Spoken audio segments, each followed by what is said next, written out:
दोस्तों आखिर ऐसा क्या हुआ कि टेस्ला साइबर ट्रक फेल हो गया।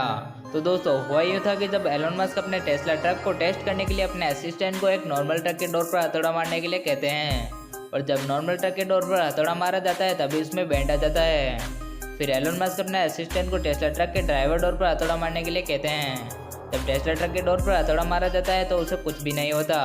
फिर एलन मस्क अपने असिस्टेंट को टेस्ला ट्रक के ड्राइवर विंडो पर मेटल की बॉल से मारने के लिए कहते हैं, और जब ड्राइवर विंडो पर मेटल की बॉल से मारा जाता है तो वो विंडो कुछ इस प्रकार से टूट जाती है। फिर एलन मस्क अपने असिस्टेंट को पैसेंजर विंडो पर मेटल की बॉल से मारने के लिए कहते हैं, और इस बार भी विंडो टूट जाती है। ये देखकर एलन मस्क भी हैरान हो जाते हैं।